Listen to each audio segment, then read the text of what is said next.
Oh, yeah. What is poppin', familia? Happy New Year, baby. Welcome to another episode and a new year into, well, officially now what will be year 3 of Gridiron Nation podcast. We got a lot to get to, baby, and I'm feeling good tonight. So let's have some fun. Jump in and ride with me, all right? Let's get it on, familia, because tonight, yeah, we're talking some hip hop. That's all I'm going to say. We're talking hip hop tonight. So y'all be ready because it's time to get it on. Let's get it, baby.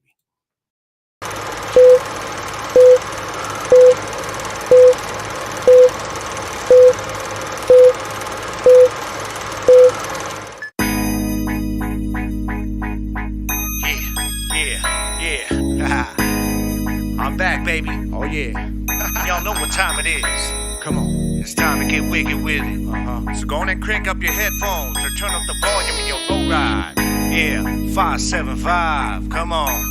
Stand up. Let's get it poppin', never stopping when my pen's on the move. I'm getting people out they seats to get them into a groove. If it's the end of the world, I'm going out with a boom. Lacing lyrics up with dynamite and lighting a fuse. Refuse to lose, a steady popping off like a gauge. I set it in stone to tell you I would never be phased or pushed away from the stage. My rhyme is like fine wine, getting stronger with age. This whole region is mine. Southwest, where my throne is made of Chile and sand. Throwing some heat and add a beat and y'all will know who I am. Every breath that I take and every move that I make is all to represent my people working hard every day. I used to stay on the grind, just like I stayed on the block, with music all on my mind. My pen is loaded and locked, fires burning every... Well, yeah, baby. What is up, familia? Welcome to another episode of Gridiron Nation podcast. I am back after taking a week off, man. And Happy New Year. Happy New Year to every one of you guys. And, for those of you that saw the thank you video that I put out to some of you yesterday, of course, a certain few of you got it in a private message before I put it up on social media, man. But that video was for all of you guys, man, just to tell you guys how thankful I am that I am motivated to be here tonight. And it's because of you guys, man. So digging it. Yeah, what is up, Jersey? My boy over here at Royalty Gamers Podcast, y'all. Be sure to get up on there. Royalty Jersey's got a server going with GTA, man. So y'all need to get at it because he's trying to grow that thing right there, man. All right, what is up, Jersey, my brother? How you doing, bro? Was able to catch a little bit of this past week's show of the Gridiron. Man, sorry I wasn't there. I'm not gonna be there again this week. I'm not sure about next week, and I'm sorry about that, bro. But you're holding it down, man. That was a good show this week, man. With A, that was good. I dug it, bro. I dug it. What is up, my brother Ignacio? Thank you, man. That's coming up on the upcoming album that I'm hoping to put out by late spring, early summer. That song right there called Mine. Yeah, it's one of my favorite tracks off of this upcoming album. You guys are gonna be hearing that, man. JP, what is up, bro? JP, hey, we got some mail to get to from JP. Actually, we got 2 this week. I got one from Hendo, and then I got one from JP, man. So we're gonna tackle a couple of topics, man, regarding the NFL a little bit later with that. All right, so Jersey, I appreciate the shout out for the server, and I'm doing good, bro. Just relaxing. Doing some server work. Okay. Yeah, you're always on that thing, man. I'll be calling Jersey sometimes, and I'm like, what are you doing, bro? And he's always like, I'm on the server. Okay, yeah. And then, he's always like he'll be talking to somebody in the background. No, go get that. And I've learned to know when he's talking to me and when he's not. It's all good, though, man. You're doing your thing. That's multitasking, dog. You know what I'm saying? That's the key to success right there. Yeah, man. But what is up, guys? Thank you for jumping in tonight, man. Appreciate you guys. Yeah, man. I'm feeling good, man. I'm feeling good. Been busy. Had myself a nice 3-day weekend. Sorry, JP. I know you didn't get it, man. But I know you were at work holding it down, brother. But welcome. Episode 85 of Gridiron Nation Podcast. And I'm already seeing it right here. I forgot to change the title. I'm gonna do it right now. Because and this restream thing, I forgot you got to change the title. Otherwise, it's gonna go back like one of your old episodes. It's gonna go out there. You know what I mean with that title. So that's all right. I'm just gonna adjust it here. New year, new league. That's right, because we got to talk about a new league. Yeah, it's finally official, guys. It is finally official that the spring leagues have merged, man. It's a done deal. It's been officially announced, and it's the UFL, the United Football League, with the XFL, USFL merging. It's bittersweet. Like I'm excited again, but you know I'm a Renegades fan and stuff. But damn, man, it's 18. But we'll get into it here in a little bit. Okay, we'll get into it here in a little bit, man. Because like I said, I was feeling good today. You know, got a lot done.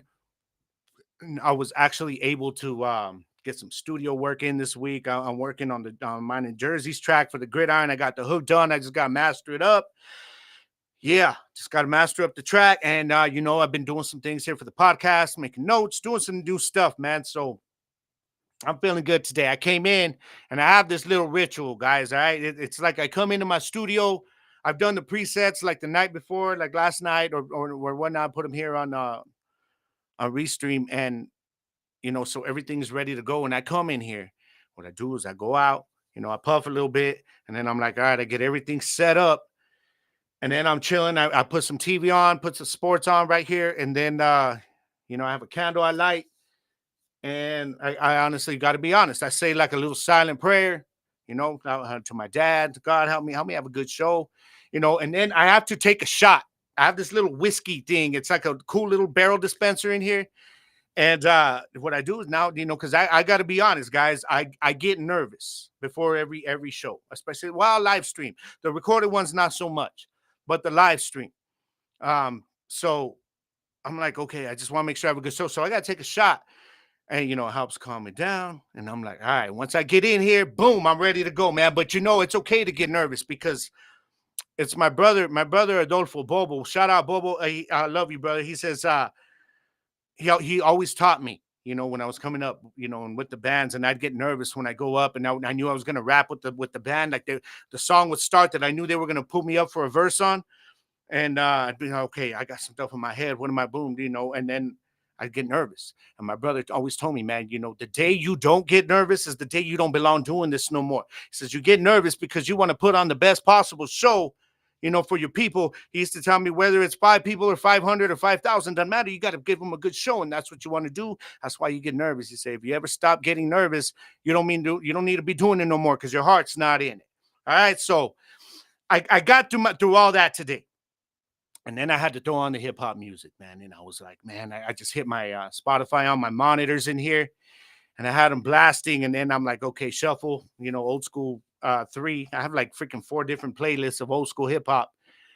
And man, it was Method Man and Mary J. Blige. You're all I need. Yeah, that one came on, and that beat, bro. I just got into it. I was ready. I'm like, all right, let's do this. Episode 85, baby. Welcome to the Gridiron Nation, man. I'm ready to do this, man. Say, let's go to the comments, man. See what you guys are talking about. Jersey. Yes, yes. We do got your fan mail. That's regarding college football, y'all. That one we won't get to today because I want to see if we can get Jersey on next week because I want Jersey to kind of ask his own mail because that's a topic that, you know, Jersey's very familiar with college football as well. And he's got a good opinion on it. So I'm going to try and do a live stream next week, bro, where I want to bring you on. All right. Because it's time. It's been too long. It's been too long, though. You can definitely multitask. New Year's was good, man. New Year's was good. It was, hey, what can I say? It was just another day. It was like the number changes. Yeah. All right. Whatever. You know what I mean? But it was cool, man. I enjoyed myself. I relaxed, bro. I relaxed. JP says they are so screwed tonight at work after I left. Oh, damn. Was it that bad? Damn. Was it that bad, bro? Ooh. Well, that sucks. Jersey says, "Word up, bro. I can't wait." Yes, sir. JP, you're nervous because you care, bro. That's exactly it, dude. That's exactly it, bro. I want to make sure I'm out here and I put on the best show I can.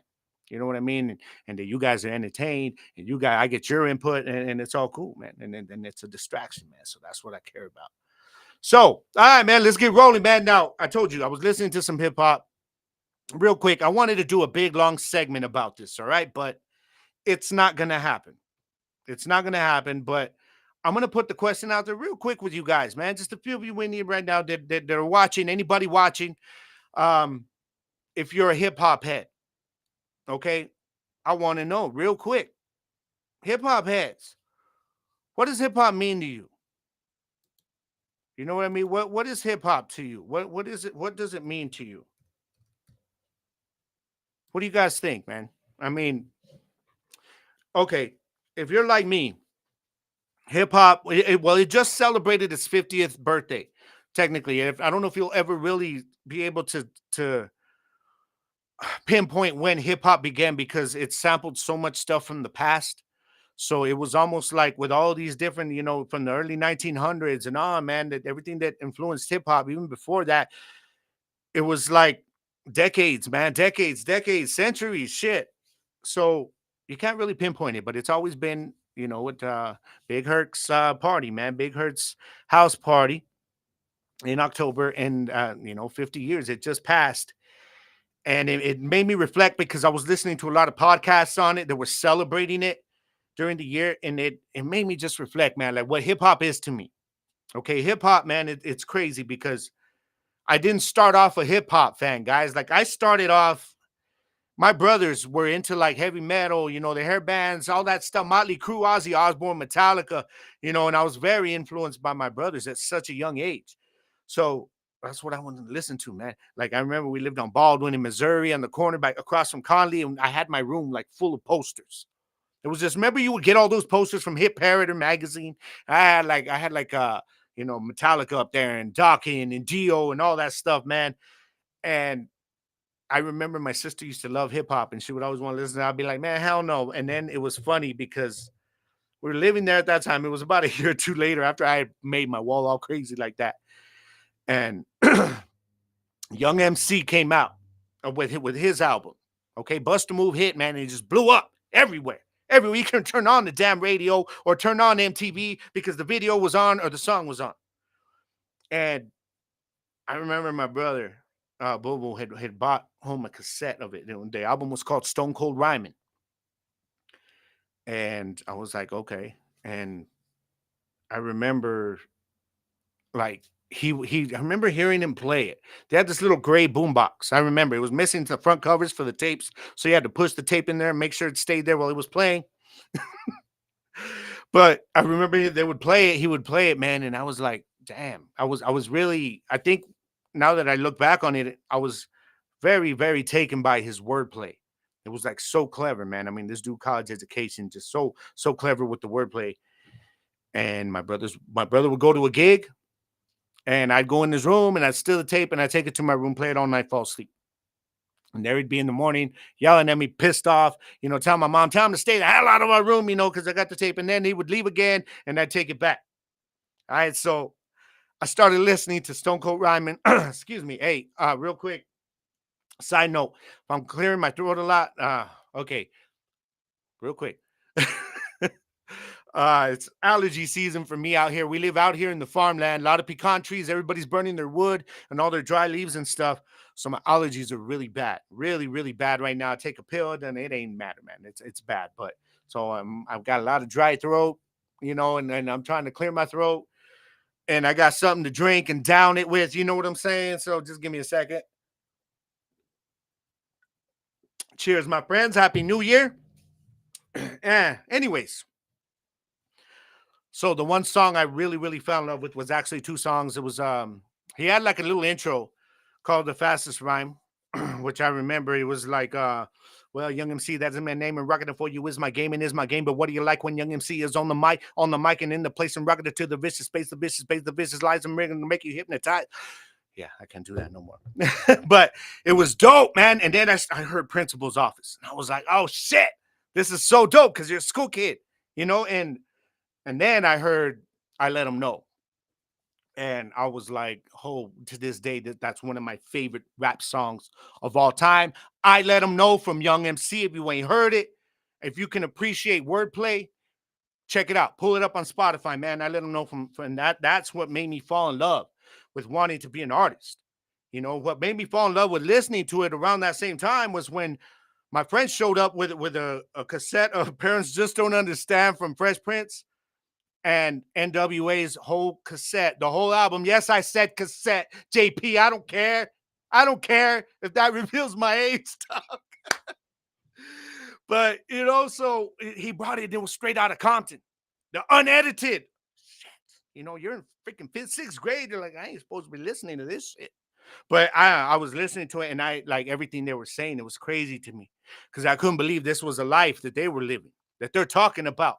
You know what I mean? So I fell in love with hip hop as a fan when I heard NWA, but I fell in love with hip hop as an artist, an even different level. That's a whole other level when I heard Young MC. So that's kind of my story. And if you wonder who influenced my sound the most, if you've never heard of Lighter Shade of Brown, okay, these guys were, I don't even want to call them Chicano rap because that's a disservice to them. And it's a disservice that when Billboard had their 50-year anniversary for hip hop, the Lighter Shade of Brown was not invited. If you don't believe me, go on and listen to ODM's podcast, The Blockout, and you're going to hear people talking about it. It was BS because these guys influenced a whole other level of California, of West Coast hip hop. They and people want to don't label them Chicano rap because they were before Chicano rap. What Lighter Shade of Brown was doing was hip hop, even a lot more than Kid Frost was. Much respect to Kid Frost, the godfather of Chicano rap. But Lighter Shade of Brown is hip hop, y'all. So make no mistake. But if you ever wonder where my sound comes from, go on and listen to some Lighter Shade of Brown. And you're going to be like, damn, okay, I see who influenced the sound the most. But that's my story of hip hop, what it is to me, man. It's an emotional tie, something that'll never break. It'll be the last thing I have that I'm clutching to with my dying breath if need be. You know what I mean? So that love for it. But all right, man, now let's get to the comments. Okay? Let's get to the comments. Yeah, man. Jersey, Jersey, Jersey. Says, happy 50th birthday, hip hop. I don't know where I would be without you. That's exactly freaking right. It's like that song from Lupe Fiasco that he did some years back. You know, hip hop saved my life. Yeah. I mean, it's so good for up here, man, especially. JP talking about work. There's like 6 people closing. Damn. Hey, Ms. B, what is up, girl? Happy New Year to you, too. Happy New Year. Hey, I'm sorry. I remember on Christmas Eve when me and Betsy ran into you and you asked me before we were walking away, you hollered at me, Gabe, and then you turned around. This was the day of the Miami game. Yeah, the Dolphins and Cowboys. And she asked me, Gabe, do the Cowboys win tonight? And I didn't answer her. I looked at her because I told y'all I had a bad vibe about this game. Honestly, B, tell them. I looked at her and I said, that was my response. And she goes, no, Gabe, really? No. And I'm like, yeah. So not to call myself a prophet or anything, like I get a vibe. No, nothing like that. But I gotta take my wins when I can, man. But that sucked. I wish I was wrong about that one, to be honest, be straight up. My brother Ignacio says, I'm not a hip hop head, but I do like and listen to it. Yes, I know you do, brother. You do. You do. My brother's always liked hip hop. See, that's one thing about my family, y'all, is like we have our preferences for genres of whatever kind of music we make and listen to.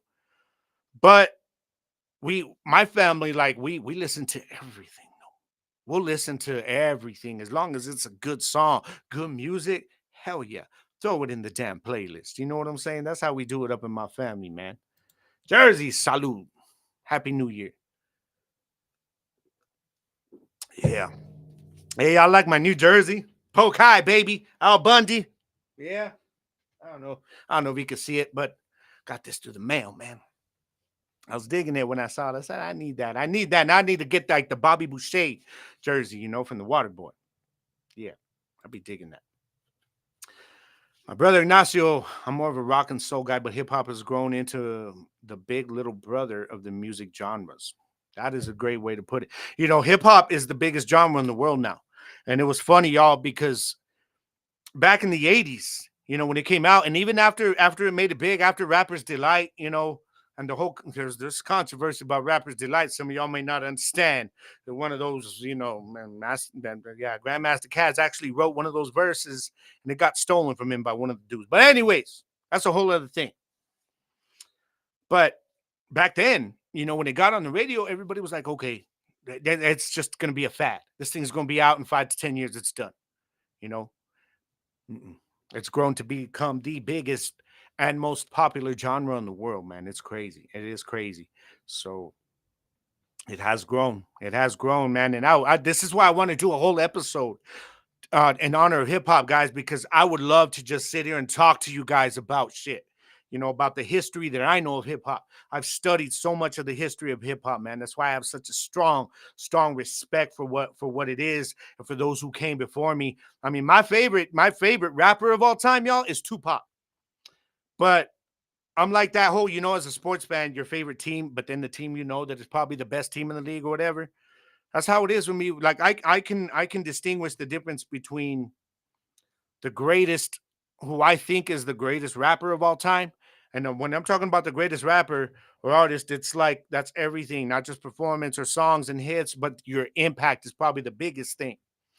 Okay, so for me, my favorite is different than who I think is the top guy. But top guy is also one of my top. He's one of my five favorites. But excuse me, uh my favorite is Tupac. You guys know this. Tupac, man, it's a street poet. This is I don't even have to. All I gotta say is say the name Tupac. You're like, oh, you guys, all right, yeah, I see you. But who I think is the best of all time, and I think because the impact he had, even writers nowadays talk about the complexity of his bar structures, um, how he has influenced almost every strong lyrical writer now. There's not a lot of mainstream, but there's those out there, guys like J. Cole and guys like um oh damn it. I don't know. My name's slipping my head right now because I'm thinking of just the guy I'm talking about is Rakim. Rakim, the God MC, Rakim Allah. Yeah, and I read his book, guys. If you have not read his book, you need to check it out, man. It is so dope. It's so good how he talks about how he doesn't talk about this guy that came from the gutter or nothing, man. He's real with it. That's one thing I always respected about his music. His music was all about lyricism, man, and bar structure. So Rakim, that's who I think the best is. He's in my top five favorites, but Tupac's my favorite, man. So they thought it was gonna be a fad. Boy, were they wrong. You know what I mean? JP says hip hop and other music for me is another form of expression that goes beyond simple spoken words. Hip hop is art. Thank you, brother. Yes, it is. Yes, it is. I tell people music, hip hop, it's art, man. And you get those old heads that are like they can't stand hip hop. Just like when they were young and they were into rock music when it was new and their parents couldn't stand rock music. It's the same damn thing. People don't want to break that cycle. You know what I mean? Hip hop, like it's so influential. It's so, the ability of a 16 bar structure in a verse gives you an ability to just poetically say so much stuff that people can relate to. You know what I mean? So that's one way I see hip hop as an art, man. I definitely agree, JP. Bro, I had cassettes as a kid too, so I can't say it. Okay, so you're getting there. You're getting there in age, bro. I forget we've been working a few years together. For real, man, for real. Yeah, my brother Ignacio says hip hop is a proven art. Yes, it is. Yes, it is. What is up, Rig? How you doing out there, brother? Hey, man. Congratulations, Rig. We're gonna talk about this here in just a minute. That's my next segment. Y'all, Rig and these guys, that they made the freaking UFL. Everybody, Fox, XFL, USFL, they made them listen. Their petition said, "We don't want you damn punk ass gamblers. We want the Roughnecks." Well, they kept the name, but they still kept the punk ass gamblers players. I'm just saying. We're gonna whoop you guys, man. Me and my renegades. I just got trash talk a little bit. No, but seriously, Rig. All respect, man. You went out. You were out there, man. You were out there. You guys were out there doing it to make it happen for them to keep the Roughnecks name, and you guys did it, man. Mission accomplished. So much respect to you, brother. I got mad respect for you for that, man. Definitely, and I'm happy for you and the fan base, because let's be honest, man, this is going to be a rivalry that this league, this new spring league, can build on. Okay, so we're going to get into that. We're going to get into that. All right, man. So let's see. All right, who am I looking at, man? I'm sorry, I'm looking at all you guys' comments right now. I got a bunch coming in from different platforms, so you guys won't see them all. Oh, all right, man. Rig saying what's up, man. Happy New Year. Hope this brings a lot of happiness. So do I, man. I'm looking to grow this thing. I'll tell you that much, man. Looking to grow this year with both shows. Both shows. Next up is the Vipers. It's a good thing. It's a good thing. Jersey the King. Music is for the soul, and it's the best way to communicate when talking isn't an option. Thank you. Thank you. You know one thing about music, guys, like I think we can all agree. Music is like I have a quote that I did, and yes, I'm taking credit because I this was a quote I just said one day, and I said, you know, if you're listening to the radio, for example, I said music knows your mind and it knows your heart better than anybody, better than anyone you know. Music knows you intimately, mentally, emotionally. And so doesn't matter what's coming on the radio. However you're feeling, that next song, music knows this is the one you got to hear right now because this is how you're feeling. And I got you. Music will always know what song to play next. You know what I mean? If your playlist going. It's happened with me. I'm like, it's having a stressful day and I'm just hearing something and I'm like, damn, my playlist is hitting tonight, man. And it brings my mood down. It mellows me out, man. So music it connects to our souls, y'all. It really does. It really does, man. So thank you guys, man, for indulging me on that one. Hopefully I can do a show about hip hop. Just a show. It don't even have to be Gridiron Nation podcast. I don't know. I wish I had the time to do a music podcast too. I ain't got the time to do this shit right now, man. Shit. But happy New Year to each and every one of you. What was the impact like for you, man? What are you guys feeling? You know, me, 2023 was a challenging year for me. Okay, but got through it. You know, me and Betsy and the family, we all got through it. There were some good things, like my mom kicking cancer's ass again. Shout out, mom. I love you. I love you. You're such an example. Such an example, man. Damn. And to my podcast growing, it grew. My buzz sprout. I should have put this on the presets. The thing. Maybe I can do it next week. It grew by like 67%. So that's huge, guys. And I'm looking to double that this coming year. So thank you. And it's all because of you guys. So thank you. But other than that, it was just there was some things. There was some things emotionally and mentally with myself, and sometimes with the job, and everything's good here at home. But then I stress about being a dad, and we had things going on with my daughter late in the year. So Monday was a little tight. So it was a little challenging year, like it was for every one of you. Every one of us has our own things to deal with. But I got through, baby, and I'm feeling good. I'm feeling good. And my message tonight, or as I close out the show, is going to be a little bit some about what we got in 2024. Okay, so just what do you think, man? What was your New Year's? I stayed home. We watched some movies. I watched a couple movies. I played a video game. I had a few drinks, a crown on the rocks. And just chilled. Got past midnight. It's like, all right, happy New Year. Yeah, everybody went to bed. I stayed up playing video games. So that was my New Year's Eve, y'all. But hopefully, maybe next year we can get out and do something, man, because it's about time. It is about time. So let's go, man. What y'all do? How was your New Year? Talk to me. What do you? How was your 2023? Are you happy to leave it behind? I am. I am. Like I said, I did have the positive stuff that I'm thankful for. There was just it was a little it was a little challenging at times, man. So all right, man. My brother says music would be a podcast would be badass. It really would, man. Damn, Rig, you were down. Damn, we had a man down for New Year's. Find the damn flu. This one's for you, brother. I'm sorry. I'm sorry. But you feeling better now? I hope so. What are we in? We're about 30 minutes in. And I got to get me. Crack me open another one, man. I'm chilling tonight, guys. I told y'all this was my last day off of a 3-day week. Got a mid-shift tomorrow, so I'm chilling. But talk to me, guys. What was your 23? What do you guys think of your 2023? Are you like good riddance? Are you like, you know what, man? It was a damn good year. Talk to me, man. Somebody say something. All right. Sorry, I'm scrolling through these captions. Now, oh man, so you still sick? Stuff been going around, bro. I know in my work, I work in retail. Me and JP work in retail, and everybody's been getting sick, man. Dropping like flies at work. Everybody's calling in, and then because one or two people that are always scared to call in end up going to work, and then they get everybody else sick, and everybody else who's willing to call in is like, all right, I'm out for a day or two, peace. So it was rough. It's a rough holiday season, man. It was. This was a rough one. Brother Ignacio says 2023 was cool. I got you. I got you. There's always good. See, you got to look at the good. So I say I got to acknowledge the positive things.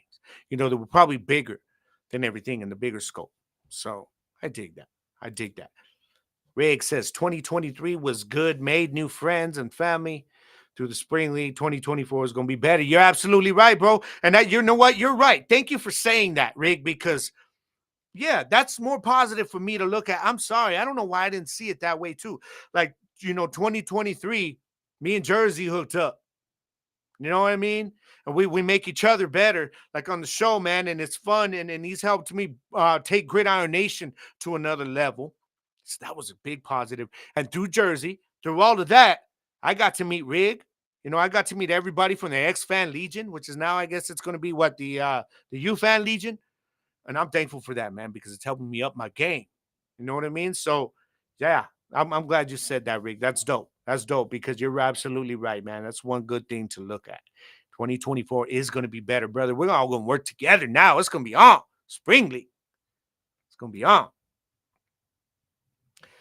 JP says, another year come and gone for me, bro. For New Year's, I partied with my brother and the wife. That's dope, bro. That's dope. I'm glad you had a good time. You were with your family. Yeah, man, I can dig that. I could dig that. Joseph, he says, it was humbling 2023. It was, right? Right? I'm glad I'm not the only one, bro. Straight up, man. But it was all good because we got through it, Joe. We got through it, man. Hey, and was it you that just beat my ass in the semifinal in the big money league? Damn. I done kicked everybody's ass all year. All year.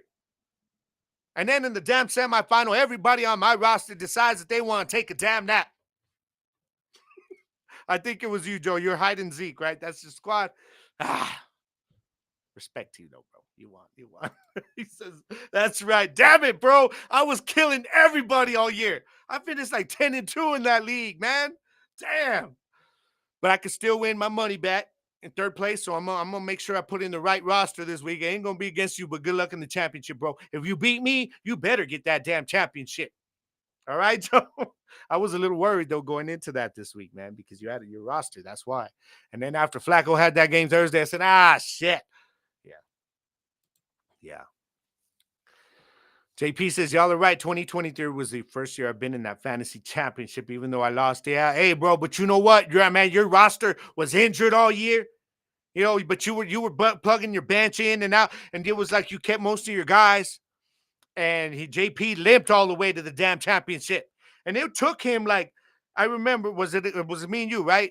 I lost to, and he, who was it that killed me? It was running back Vikings. Yes, Chandler killed me. He's the one. And then JP goes on in the next round, and Amari Cooper kills it for him. Now he's like, oh, shit. Now, hey, you met Hendo, man. I don't know where Hendo's at tonight, but he'll be watching this, man. Shout out to Hendo. When you are checking this out, he always does because he always messages me commenting about some of the takes that I got. So, yeah. But, hey, you got your money coming tomorrow, bro. All right? So, and I'll get into the fantasy football here in a little while. Yeah. Let's keep going. Let's keep going with your comments real quick before I jump into the next segment because it's important. Still planning a trip to Vegas. There you go, Rick. You and Jersey need to hook up, man. You and Jersey need to hook up. You get it done, Joe. Get it done, bro. Get it done. All right, y'all. So let's keep moving on. All right. Now, I told you guys, this is the title of this. New league, new year. Right? Well, it finally happened, guys. It finally happened. We've been talking about it, and I told you I was going to wait till an official announcement until I started like really getting into talk of any of this. And, I got to be honest, what was it, New Year's Day, New Year's Eve? They chose a good time because we had football, and it was week 17, a lot of big matchups.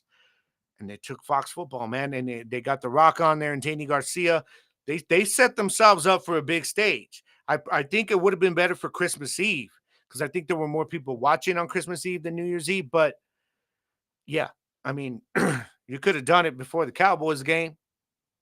To be honest, the week before, I don't remember, was it on Fox? Oh, no, we played. Yeah, it was on Fox.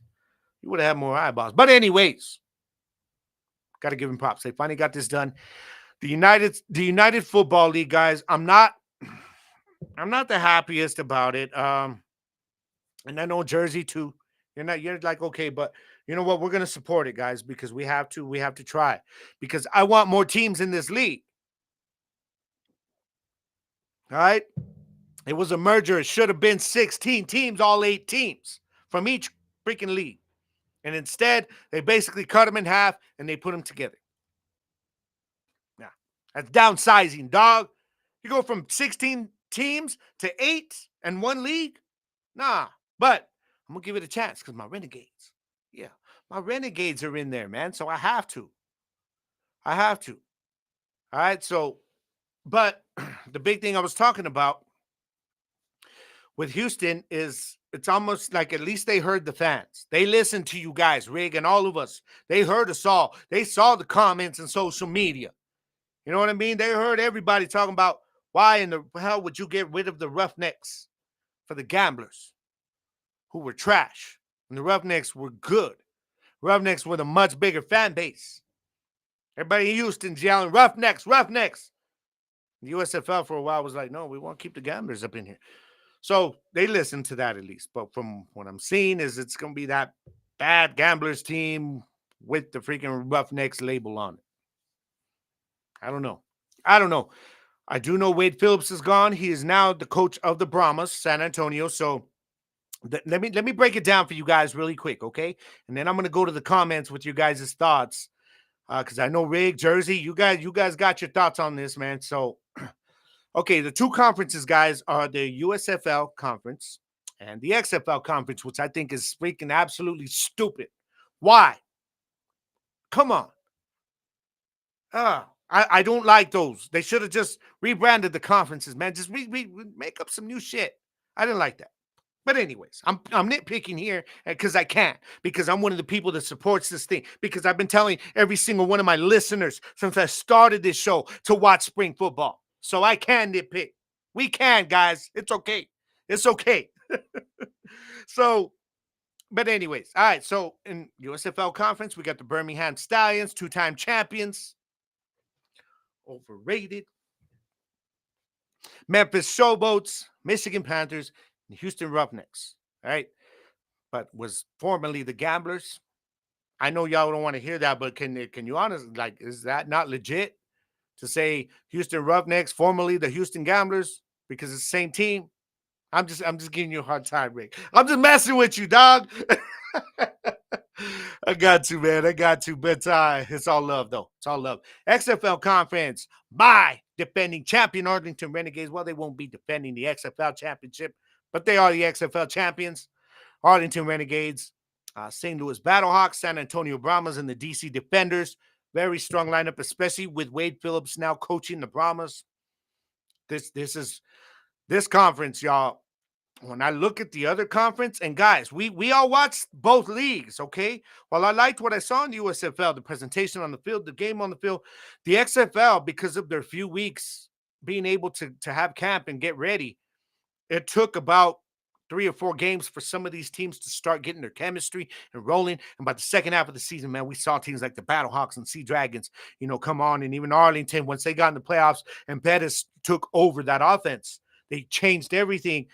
So when I saw the best of the XFL football late in the season as compared to the best of the USFL, I think the XFL conference looks a lot stronger right now. Now, I get it. There's been so many player changes right now.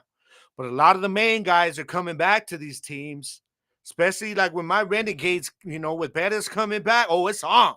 This man has a whole season now. It is on. So I'm excited about that. But Jersey, what are you going to do, man? You're going to see if a team catches your vibe, because there is no New Jersey either, man. The New Jersey, so that sucks too. And I'm sorry about that, man. But so what do you guys think, man? But I honestly think that the XFL conference, as somebody who watched both leagues, by their second half of their seasons and these teams, I believe the XFL conference is looking stronger right now, y'all. I mean, DC, are you kidding me? They were powerhouse last year. Wade Phillips going to make the Brahmas better. The Battlehawks were a powerhouse. Arlington Renegades turned it up and late in the season and in the playoffs won the championship against the Defenders. So Birmingham's been like the team that kind of beats everybody. And that's why I actually, somebody today on Twitter was like, I responded to a post with the two where both of the pages are tagged for the Renegades and the Stallions, and I'm saying, about the Renegades are gonna win this game. Like this is gonna, the Stallions ain't ready for XFL teams. And this guy's like, oh man, we did this, we did that. And I'm like, yeah, but the competition, you guys, he says, oh, we killed everybody in the USFL. And I said, exactly. Exactly, because that's what happens when you're, a big fish in a small pond in terms of the competition. At least from what I saw. And I had to do some trash talk. All right. So I've been in a trolling mood lately, man. I got to stop. I got to stop this shit. All right, man. Let's go to your guys' comments. See what y'all talking about with this, man. All right. All right. Here we go. Let me scroll a little bit. Oh, JP's talking about the fantasy football. Took the most ragtag team to that championship. Yes, you did, my friend. You finally got to the ship, bro. And hopefully next year it'll be me and you for the championship, man. That'll be dope. That'll be dope. Riggs says Roughnecks coming for that championship this year. Oh, we're ready. We're ready too. Yeah. Oh, that's gonna be a rivalry, y'all. With Roughnecks and Renegades for years. That's a rivalry that this league can build on. That's one of the rivalries they can build on. Another one they had an opportunity to do is if they had the Sea Dragons as a part of this. If you had more teams like I wanted, you could add the Sea Dragons. They got screwed. There's no West Coast teams. None. But if I want more teams to join this, I have to support this thing, man. So I'm going to.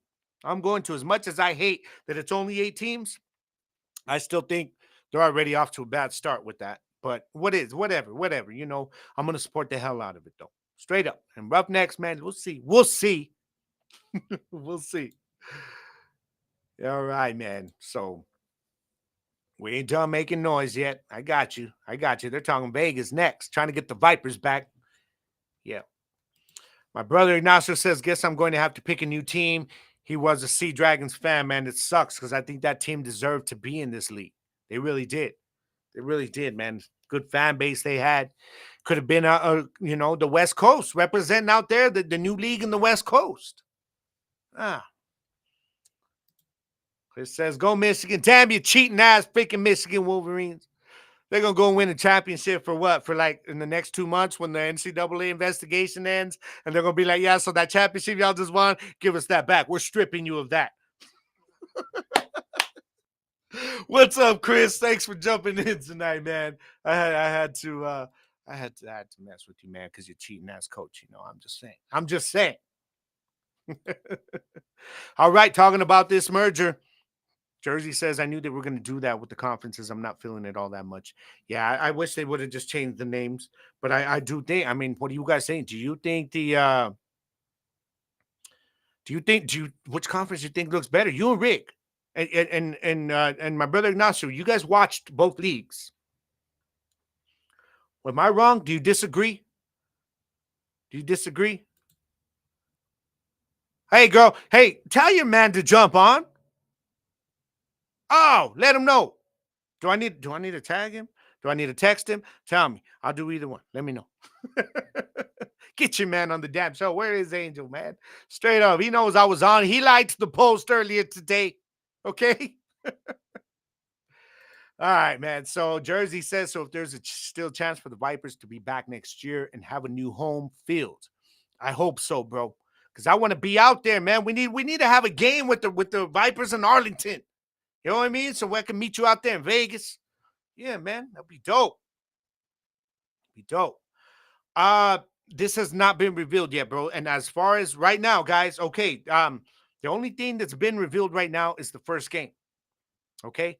And this is big, y'all. This is big. Battle of Champions.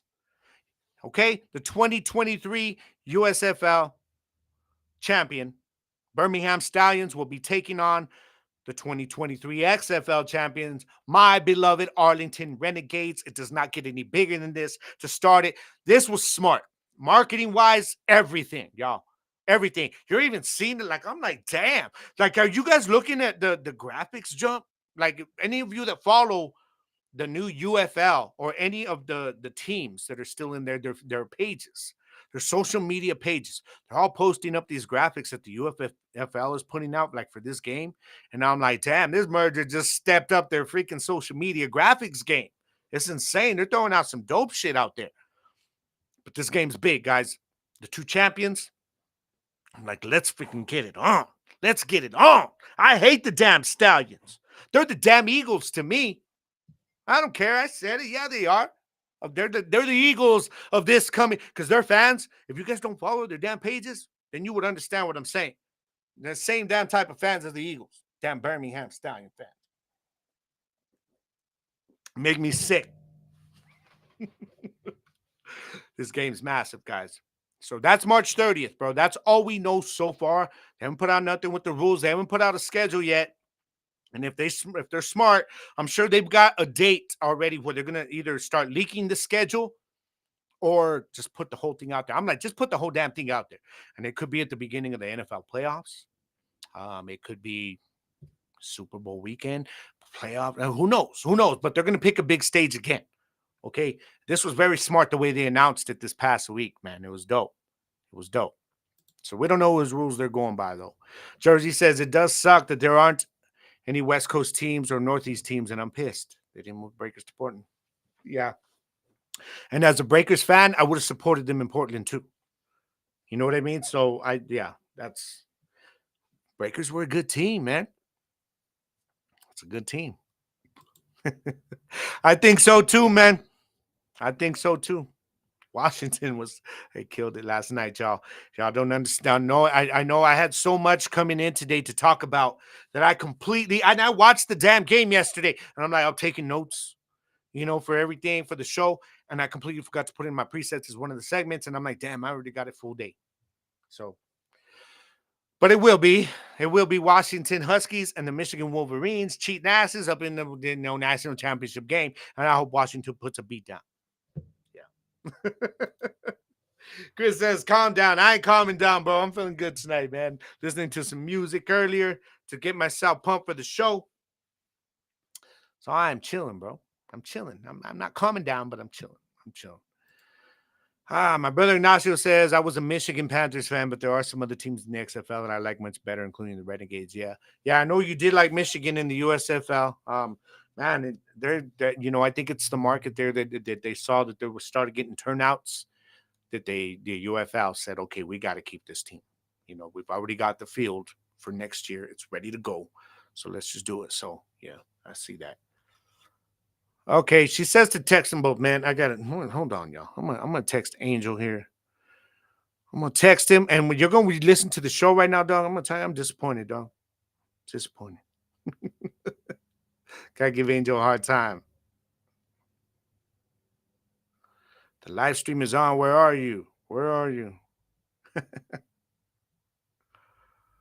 All right. Now, you know what I'm gonna do? Somebody needs to tag his ass.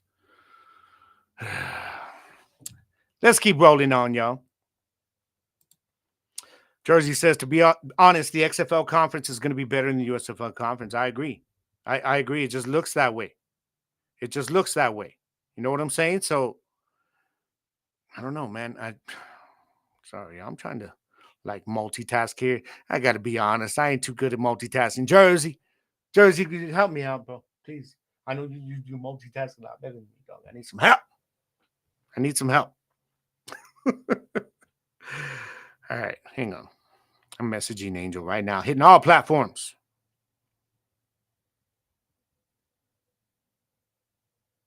All right, there you go. There you go, girl. Tell him too. You need to let him know. Let him know. Get his ass in here. All right. All right, man. So, yeah. Well, he's talking about rematch. He's talking about the Vipers. Yeah. Riggs says, I feel the XFL conference looks a lot stronger right now, but let's see what happens in the draft. Yeah, that's true. They got a draft coming up. They got pushed back. But we're going to see. We're going to see a lot of these teams lost some core pieces. I mean, Birmingham lost a lot, guys. They have been probably the most active, but no, I can't. Angel's like, you can't see my comments. Now I can. But Birmingham's done the most, but I think they've lost the most, even as the championship team. Okay, but but I don't know. I don't know what's going to happen. The quarterback with Magoo, I haven't heard nothing, but they still got Jamar Smith there. Yeah, he's legit. He's legit. So we'll see, though. Yeah, we'll see how the draft turns out. JP says, "Let me find out Birmingham's in Pennsylvania, right? Damn Eagles fan, nah, it's not. We all know that they in the South.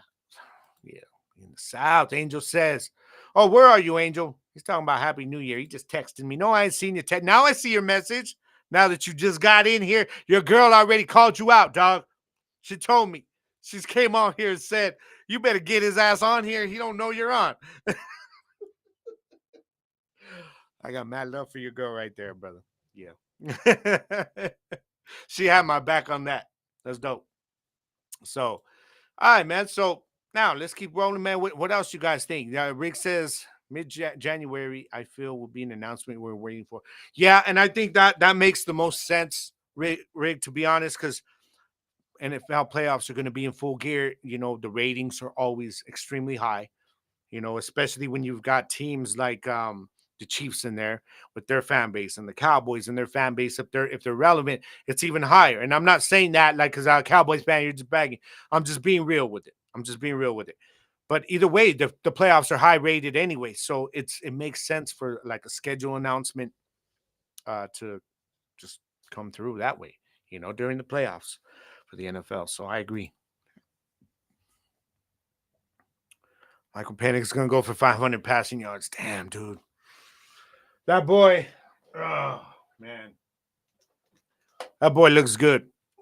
He does. He looks really good, man. I think guys like him and Caleb are going to really kill it. Bo Nix, maybe. I don't know. But I got to see a little more Bo Nix. But Penix, he's NFL ready. I see it. I see it. Even though I did see Bo Nix throw some freaking passes, though. Damn. Okay. He's late. See, that's all right. That's all right. That's all. Let's all welcome in Gridiron Nation podcast alumni member Angel Gallegos. Welcome to the show. Better late than never, my friends. Better late than never. Jersey says, "I wish they would have kept them, but I noticed the USFL only kept the teams that have home fields." It's a damn good point. I didn't even think about that, dude. I didn't like that's yeah, you're right. You're right. They did. So any of the teams that were playing in the hub, they were like, "You're out. You're out. We got to get a team in Canton, though." That's why we got to support this, man. That's why we're going to be supporting this. If they do good, if they get the support, that's going to open the gate for another season and expansion. Okay, so that's the way I got to look at it. That's the way I got to look at it, and we're all looking at it like that. So, oh, sorry, I'm scrolling. I'm scrolling. Riggs says they are doing things smart this time around. Announcements made on big stages is what's going to build the hype. Yes. And you know what this tells me is that Fox has their marketing team handling this because as a big XFL fan, I had a problem with their marketing strategies and their marketing team. Okay. They just weren't up to par. USFL, because they had Fox, all that, that backing, they had the marketing team. So I think they're the ones doing it this time around. They're like, no, we're going to plan this out and wait for big stages to make our announcement when all eyes are on us. So yeah, that's what I think, anyways. Do you think that the UFL will add more teams next year? They sticking with that shitty hub system, my brother Ignacio says. Okay, so these teams that are in the league right now, the 8 teams that I told you, they all have their own home fields. Now, there is a hub for training camp, and that's going to be in Arlington. That's going to be the official hub of the league is in Arlington, but the teams will play in their own stadiums. So that's a good thing. That's a very, very good thing. So there's that. Now, hopefully, if we can support this enough that they go on to a season 2, maybe a season 3, then they'll get it to where all these teams can have training camp in their own cities. Okay, so that would be the next step. I think they would want to do that before expanding. That I mean, maybe the same time. I don't know. I don't know, but I'm just, pure speculation here. Pure speculation. So Jersey says, I think now that they have the backing of Fox and promotion from the NFL, the UFL has a chance to grow quickly this way and get the trust back from the fans that they lost. Plus, if you see how much the NFL has been promoting the league, it's going to give them better marketing and more people who are NFL fanboys will start watching. Yeah. Yeah. You want the casual fan. There's those of us hardcore fans that have our favorite NFL team and we're rabid. Yeah. But we also watch them. We're very passionate about the spring league succeeding. But then there's those that aren't into the spring league, and those are the casual. I call those the casual football fans because they're not like all around football fans. They're NFL or college fans. That's it. So, yeah, you get those casual eyes on you, those casual dollars and views start coming in. That's how you grow. That's what they want. That's what they want. Riggs says, with or without a team, we all need to support this league and help it grow. It's the only way it will survive. Yes, that's true. JP says they had a New York team, in my opinion. Yeah, they need a new. Yeah, they did have one. You had the Guardians back in the day. Hell, you had New Jersey. They're gone. They're going to need they're going to need a team in that area. If the market is too big, it is big enough. I'm sorry, it's big enough. They can support one there. If Houston can, then New York can. New York can supports 2 NFL teams and all the college teams that they have, and they still have enough room. It's a big enough market for there to be a New York team in the UFL. All right, and they need to tap into that because unlike the Los Angeles market, who don't give a damn about football, but the NFL is like, we need to have one there because of the size of the market. And Los Angeles is like, we all just had a Super Bowl, gave us a Super Bowl winner in the Rams, and we still don't give a shit. LA don't care about football unless it's college. But New York, those New York pro football fans, yeah, they'll support a spring league there, man. They will. They will. Those are different fans, man. They're football fans over there in New York. So I agree. They need to put a team there. All right, so let me keep rolling here. Let me keep rolling some of y'all's comments. All right, my brother Ignacio, if the Sea Dragons end up in the UFL, I'll be very happy. Yeah, they should be. They need to be there, bro. Need to be there. Jersey says, I think they're planning to bring back all the teams that are currently on hold next year and expand after. Let's hope so. Let's hope that the season is successful enough that they do have a season 2. Because I'm looking at season by season. Like you talk about like when football with a game, with one game at a time. Let's go one season at a time. And if we do, we good enough support, that'll be awesome. All right. Now, yes, and this last one I totally agree with. If you want to put a team in California, it needs to start there.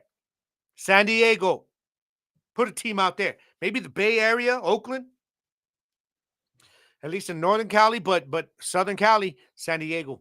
Yeah, they need their football, man. They should never had the Chargers taken out of San Diego, man. That was stupid. Let's keep rolling on, y'all, because, oh, man, I got shit, man. Y'all get me talking. NFL. We're going to go into the NFL here, and let me change my little ticker back here. So check this out, man. We had a big week 17, guys. It was crazy, right? Crazy. We had the Niners and the Ravens. They clinched the number 1 seeds in their respective conferences, as expected, pretty much.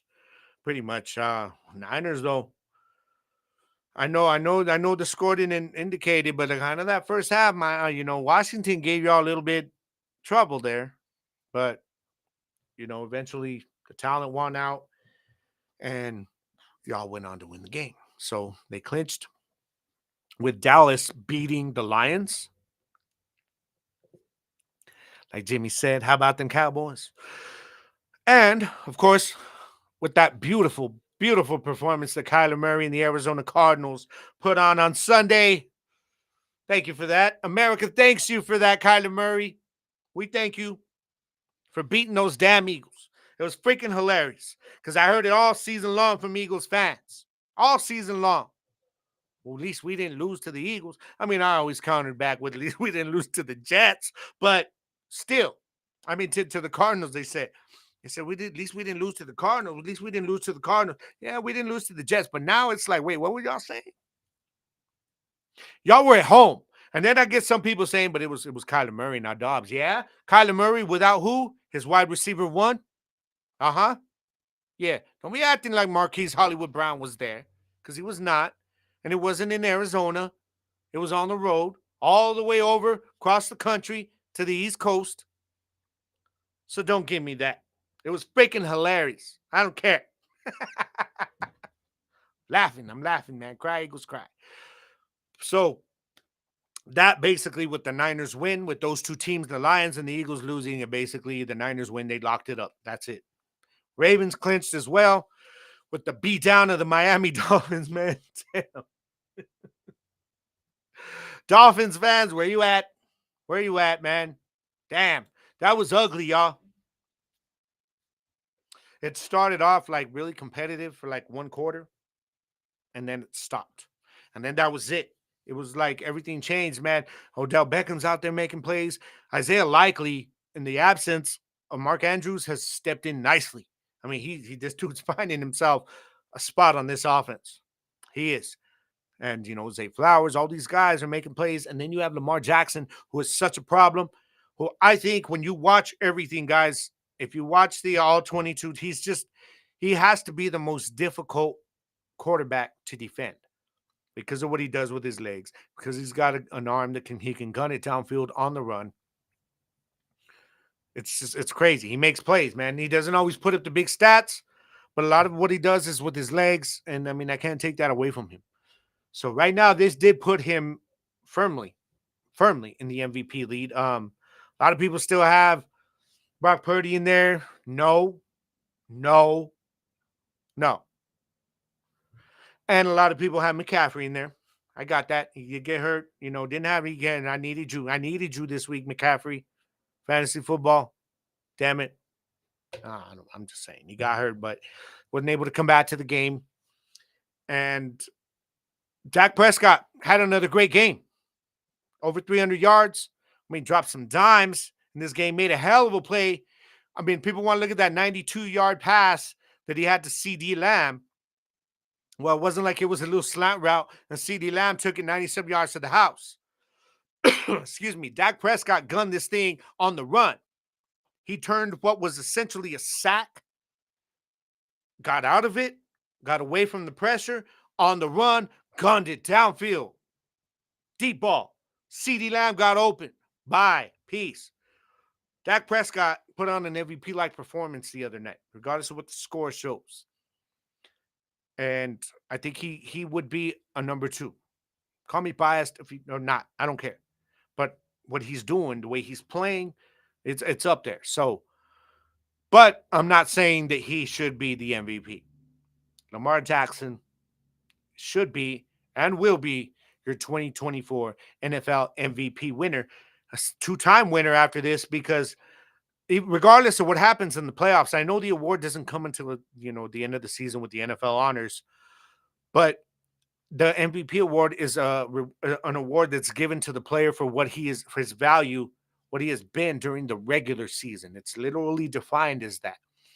So everything they do in the postseason stats, everything don't matter towards the MVP race. Okay, so I mean, Lamar's done it, man. He just made plays. Even that Niners game, that blowout, he may not have put up all these crazy numbers, but if you watch the game, I mean, the plays he was making, and this is why I talk about Dak Prescott doing there, and I brought up the 92-yard pass, because these guys, they make plays, man, when they need to get done. You know what I mean? So Lamar Jackson, though, yeah, he's there. Ravens are going to be a problem in the AFC, playoffs. Watch out for them Browns, though. Okay, just bookmark this shit. I'm saying it right now. I'll probably say it again next week. Watch out for the Cleveland Browns, Baltimore. I think that's the one team that y'all do not want to see in the playoffs. Okay, let's keep moving on. Oh, man. Now, wait, hang on a second. I'm already jumping ahead of myself. The other game that I talked about, Lions 19 at the Cowboys 20. This basically, I mean, the playoff implications completely just went ballistic after this game and after Philly's loss. because now the Dallas Cowboys, we are the number 2 seed as long as we beat, and we will be the NFC champion, NFC East champion, excuse me, as long as we beat Washington on the road next week. I am not, no, I'm not looking past the Commanders. I am not. I am not. Because I know my Cowboys sometimes they slip up in games they should be playing big. We'll see if this team is any different. Like even Stephen A said earlier in the year, this team just feels different. We'll see. That starts this week. Do they deliver a message or do they go in kind of battle tested to the playoffs? Better not damn lose. That's all I'm saying. If they win this game, they can control their own destiny. They win the NFC East. They lock up the number 2 seed. And as long as they don't have to go to San Francisco anytime during the playoffs, if they keep winning, if it's not in San Francisco, they will not have to go on the road. They want it to be the 2 seed at this point because, well, we are at home. 16-0. Dallas Cowboys went undefeated for the season at home. They're a whole different beast at home. So they got to take care of business in Washington this week. Okay, the Lions, though, y'all saw this game. Okay, and I know y'all, some of y'all were talking about it and texting me and messaging me. Oh, the refs gave the Lions one. But all this new stuff's coming out now over the last 24 hours, 48 hours. Yeah, that the Lions basically played themselves. Okay, if you watch the video, there was 2 linemen there. And then they have a third one, number 70, running up. Now, Dan Campbell admitted, yeah, we were trying to like confuse the Dallas Cowboys on who was going to get eligible for this play as a receiver, which are the linemen. Well, y'all played yourselves because you fooled the referee. Okay, like you got a little too cute, Dan Campbell. I respect what you're doing. Y'all know I've said this, but come on, man, you played yourself. Plus, the referee still got to turn around and one, he's got to tell the defense who is checking in as eligible. So they find out anyway, stupid. And 2, y'all have seen the video by now where they announced it to all the 1090 some thousand fans in AT&T Stadium, the teams, the coaches, the staff, everybody heard it. Where they said, number 70 for the Detroit Lions has been reported as an eligible receiver. We all heard it. There's a video out there. If you don't believe me, just look it up, man. I'll post it later. And I'm like, so everybody else heard that, but you? Everybody else that is not part of the Lions organization in that whole stadium that night, and they caught it on TV, on camera, and people on their phones, everybody else heard that, except for anybody that had anything to do with the Lions organization. You didn't hear number 70 has been has reported eligible and said, wait, no, that's not right. No, change the play, call a timeout, or correct the ref. You had a choice. Okay, that was number 1. Number 2 was there's some different posts you can see out there where it breaks down the formation that was completely illegal anyways. So had he even reported eligible, he was lined up wrong. There's a whole rule to it and a breakdown out there. So it would have been an illegal formation. That's so either way, there's a penalty. Number 3, they should have never had the ball. Okay. Before that, the drive before that, Dallas Cowboys got put in a 25 yards to go for a first down situation because the refs threw a flag on a Tony Pollard run on the offense on our rookie tight end, second-year tight end Hendershot for tripping. Okay. And then you go back and look at the replay, and Hendershot did not trip. It was actually a penalty that should have been tripping on the defense on Aiden Hutchinson, tripping Hendershot, he was trying to trip Tony Pollard. They called the penalty on the wrong side of the ball. Had that penalty happened, they wouldn't have been backed up to 25 yards for first down. They've actually would have gone closer. It would have ended up inside the 5-yard line, okay, because it would have been added on to the end of the run that had just happened by Pollard, and they would have essentially ran out the clock. And if not, they would have left a couple seconds there with Aubrey to kick a field goal, no timeouts for Detroit, but likely wouldn't have got the ball back. So this should never even been a situation. So Lions fans, I just put this shit to rest. Shut up about it. Tired of hearing it. Take it, Al. Y'all are overrated. You're better, but you're overrated. I know it was a close game, but I don't care. I don't care. We were battle tested. We beat a good team. I said they're a good team. They're better. They're good. So stop giving me a hard time about that. All right. Let's go to your comments, guys. Let's see. JP says the whole situation comes down to the refs fucking up the game. Par for the course this season. That right there is absolutely right, my friend. The refs have been trash all season long. Don't matter if it's a team you like or not. You're watching a football game. How many times have some of us have been watching some AFC game, teams that we're like, okay, and the refs fuck it all up. It's been like that all year. It needs to change, man. Something needs to change. My brother Ignacio says refs need to be investigated by the NFL. No, the NFC, like they're back in the 80s. The thing is now, bro, the refs work for the NFL. They're their people. What may need to happen is none of this started going on. Like JP brought up some months back to me.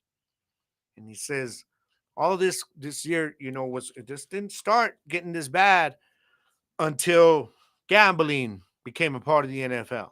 Point shaving, all that stuff. Not rigged, okay? Don't put on the tinfoil hat. I'm not saying rigged, but they shave points. You know what I mean? To keep it within a certain thing because the betting, the money line. So it could come down to where the feds actually have to investigate the NFL. And that would be major. That would be major. Don't believe it can happen because it can. It can. My brother Ignacio also says Lamar Jackson has improved in his passing ability. It's gotten a lot more accurate and he throws more. Exactly right. He does. He does. He's got weapons, man. Everybody. And it doesn't matter how many running backs they have to go through. Their running game just does so well. Scheme, everything just works. They have such a good coach in Harbaugh. They are so well coached. JP says Lamar Jackson killed the Dolphins and killed me in that championship. That's right, Hando. You had freaking Jackson. Damn, that's right. That's right. Yeah. Yeah.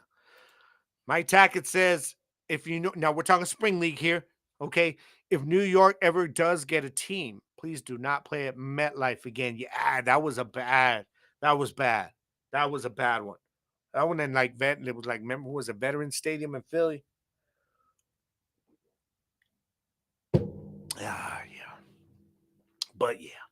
Oh, yeah. Let's talk about this for a second. Okay. Since we're talking about the Cowboys, they just signed Collins. They did. Dale Collins, y'all, just signed to the Cowboys practice squad. He will be on the rosters for depth. He's a veteran. He knows the team. He had his little stint in Cincy where he thought he was going to go be Joe Burrow's bodyguard, and that didn't work out very well. He had an ACL problem, but this is depth right here. I like this move for the Cowboys going into the playoffs. It's a much-needed move, so I like it. Now, they're also visiting with linebacker or former Cowboy Damian Wilson. Well, he had his issues, but the dude was a solid player while he was here. He's trying to get his, get himself back on track. The team's like, all right, Dallas, they like giving second chances sometimes. This guy will help us at linebacker because he's filling a position of need. That linebacker depth, y'all. And Wilson always played the run so well. Okay, so I like that. I like this. But also, yeah, today, it was big news. The New York Jets released running back Dalvin Cook. This is big. This is big. And I'm like, Dallas Cowboys, Jerry Jones, Stephen Jones. I hope you guys are on the phone with his agent right now. I hope him and his agent are flying out to Dallas tonight. Because this is a move the Cowboys have to make. I said it before the trade deadline, that I really think Dallas, they should make a move for this dude before the trade deadline. I don't know if the Jets weren't interested or what, but if they even bothered to. But now you got a second chance to get Dalvin Cook, because I told y'all, Tony Pollard, I told you guys this when everybody was yelling for Zeke to be gone. What we had last year at the running back with those two, I would love to have that this year. with this passing offense and Brandon Cooks. Can you imagine if we had that run game we had with that 1-2 punch last year with Zeke and Pollard? But Pollard is a complimentary back. And I was telling y'all this. I was saying it, man. Y'all gonna be sorry. Everybody's yelling for Zeke to be gone. The Pollard is not a 3-down back. Run between the tackles every down back. He's an explosive back that needs certain moments. And now we're seeing it. And it was not there. He had the opportunities the other night and just couldn't break anything the other night. So, I don't know. But I think Dallas needs to make this move for Dalvin Cook. They got to. I mean, he would be a hell of a weapon to get in by playoff time. You know what I mean? So, just saying. Come on, Dallas. Do something for me. All right. Let's keep rolling on, guys. Actually, let's go to the chat really quick. And Andy says, how about them Cowboys? That is right. That is right. Yeah. It's all love, baby. All love for my people. All love for my people. Brother says, right on. Collins should do well. I think he will. I think he will. As a backup, that's some depth that we need right there. He's been on the team before. He's been a starter. If Steele is having issues, we'll plug Collins in. Or maybe Collins, we need to move him to guard. You know what I mean? If Tyron Smith isn't going to be able to play, put Tyler Smith back out left tackle. Put Collins at guard. Why not? Left guard. Who knows? Maybe he jumps Steele over. There's options. Now, this gives them options. So I dig it. I dig it. Now, all right, guys. Let's keep moving on, man. Let me look at my scroller here. Where am I? I got so much on this thing right here, guys. It's like this little presets that I do here. But let's keep going. Week 18 preview. Let's make this quick because this will lead up into one of our, viewer fan mail questions. Let's go real quick. Let me scroll up again. I got some key games this week, man, and it all starts with the Falcons 7-9 at the Saints 8-8. And the reason this is big is because it depends on what the Bucs do. If the Bucs win this week, they're in. And I think they play Carolina. I think Carolina will be trying to play spoiler. But if the Bucs lose, the winner of the Falcons Saints takes the division and gets into the playoffs.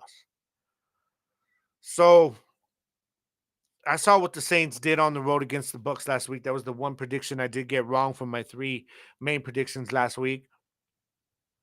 Man, I got to take the Saints at home. Falcons just don't know what the hell they're doing at quarterback. They don't know what the hell they're doing at coaching. I don't even know if Arthur Smith got to be on the hot seat, right?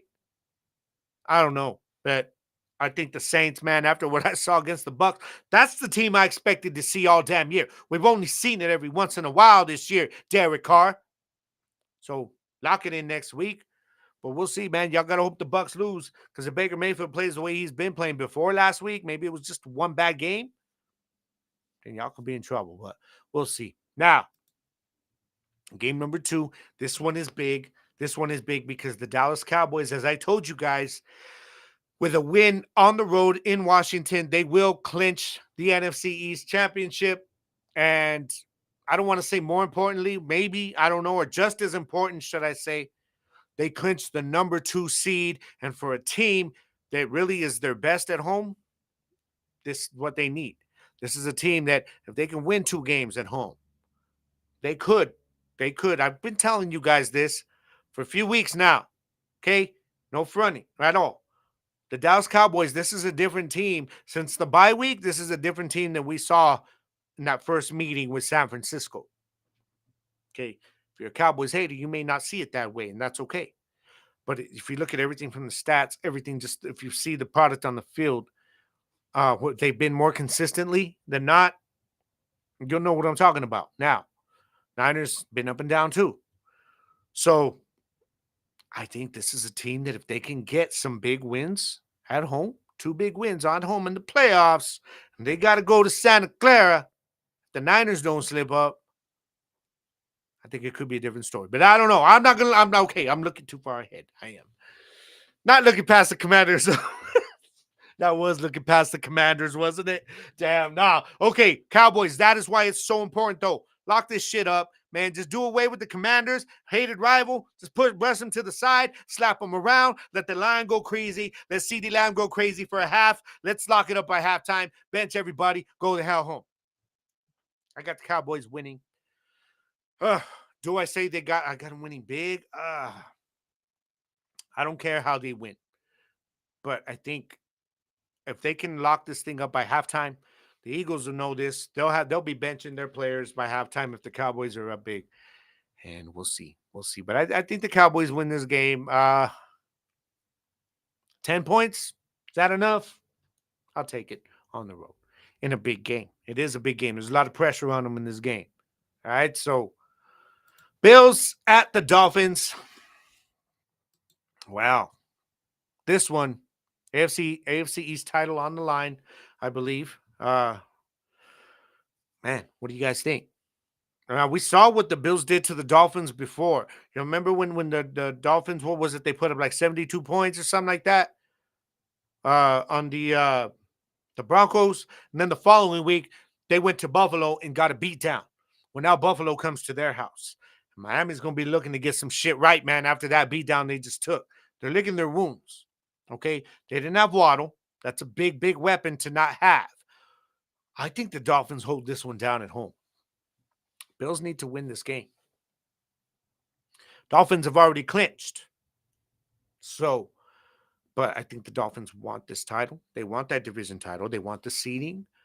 They want people coming to Miami to play during the playoffs. So I think the Dolphins are going to go out there ready to go. As long as they have Waddle too and they got both their receivers healthy in that run game, I think they'll be all right at home. I got the Dolphins winning this one in a close game. What say you, my friends? What do you guys think? What do you guys think, man? All right, let's go. My brother Ignacio says the Saints win. Okay, yeah, I'm with you on that. JP says Baker looked like he had too much gumbo before the game in NOLA. Right. Yeah, man, that was an ugly, ugly game for Baker Mayfield in that offense. That whole offense. Bad. Defense, too. You know. My brother Ignacio says Cowboys win by 3. Close game. Okay, I don't care. As long as we win. Just win. I don't care if it's ugly. Just win. Because the number 2 seed is more important than the type of shit people will talk to say, oh, look, they barely won the game. I don't care. Just win. He says Dallas cannot take Washington lightly. They need to play Washington with great urgency. I don't trust them on these kinds of games. Yeah. That's why we got to find out if this team is different or not, though. That's why we're going to find out. This is the time to find out. Okay? And then about the AFC East battle, he says, I think the Bills win this one maybe by 4. Okay. Bills playing well, man. They are, Josh Allen. But that defense has been really what has been best for them, lately. JP says that was when the Bills were in Buffalo. Let's see how they recover in Miami. I still see the Bills winning this one. Okay, yeah, that's what I'm saying. Miami's at home now, and we'll see. Angel, so I'm just happy the boys won and the Birdies lost, but they will handle business with the Redskins, Commanders, whatever you want to call them. Yeah. So I agree, though. I think they will. Run game will be better with Collins back. Well, I don't know how much they'll use Collins this week, though, bro. So I don't expect to see Collins. They may elevate him to the actual 53-man roster for game day as depth. So I don't know how much we'll see him. Lineman, though, you remember last year when they signed Peters like that, he was like 2 days and he was already being plugged in. So you never know. Linemen, veteran linemen especially, can go in there and just start putting in work. You know what I mean? Run D will be better if the boys sign Wilson. Yeah, we'll see about Wilson's one. I don't know how much we'll see of him for sure, though, if he does sign this week. We'll see. There will always be Redskins no matter what. I know. That's what I say, too. Man. Hell, I knew Native Americans like Navajos and stuff when I lived in Santa Fe that I worked with, man. This dude, Ferret, he's like, Redskins, that's my squad. You weren't offended. Sorry. Let's keep rolling on, guys. Now, I want to get into some, listener mail here. Damn, where'd you go, bro? Where did you go? There it is. Okay, so I got a couple of questions this week, and I still have the one from Jersey that I want to get to next week, hopefully. So, but I'm sorry, y'all. I'm trying to. There we go, right there on the bottom. Click that. Listener email and questions. JP, JP had this one right here, and he messaged me and he says, which teams are resting their starters in week 18. Now, a lot of these teams have not announced anything yet. So most of it's going to be speculation, but this is what most of us are thinking. Okay, Dallas Cowboys. Expect to see all the starters at least while this game is competitive. If they end up being able to break away, it turns into a blowout, you could see them pull starters. But as long as this game's competitive or they're behind, hope not, knock on wood, but they will play their starters. Washington will play their starters. I guarantee that. They want to play spoiler. They hate the Cowboys. Okay. The Eagles now, uh, they are competing. I don't know if they're still in that afternoon spot too, because the Cowboys game got moved to the afternoon spot. But if they're in the afternoon, they're going to want to keep an eye on the Cowboys score, because if they feel the Cowboys just it turns into a blowout, they will bench their starters. But if they don't, the Eagles will be playing their starters. That's why Giants, in case my team ends up freaking taking a shit in the bed, JP, I need your boys to play. Okay, I need your boys to show up like you did against the Rams. If you had Gano, you'd have won that game. That's all I'm saying. The Los Angeles Rams, well, they are locked into the 6th or 7th seed. I'm expecting the Rams, because they're already in the playoffs and they're not going to get one of these home games. I'm expecting that they will probably, maybe anybody that's like on the injury report probably won't play. Questionable. You may see Stafford for a half. We'll see. Kyron Williams, Nakua, all these guys. You may not see Cup. I don't know, because they're going to get ready for the playoffs. So we'll see.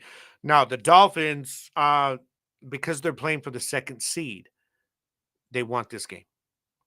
Okay, they need to get this game, and they will play everybody. They will play everybody. Buffalo, we'll see. Buffalo is already in. Okay, I believe they're already in. But the AFC title's on the line, baby. Now, as far as Jacksonville, well, they need to lock up the 4th seed in the division. So they're playing the Titans. Trevor Lawrence, you better play. I don't want to be on the road, as suspect as you guys have been this year. So Jacksonville, I expect them to play everybody. I expect the Titans too also. This is their last game probably with Derrick Henry. So they want to get what they want to get their money's worth. All right. Plus, I mean, they're going to give him a chance to earn a new contract with the team or with them. See what he does against the Jags. Can he play spoiler, lead this team to a spoiler role over the Jaguars? We'll see. Houston Texans. Well, okay, so if the Jags lose, the winner of the Colts and Texans will win the division. Okay. But if the Jags win, then the winner will likely get into the playoffs. The loser will be out. They're playing in Indianapolis. The Colts have been tough. Houston's been tough.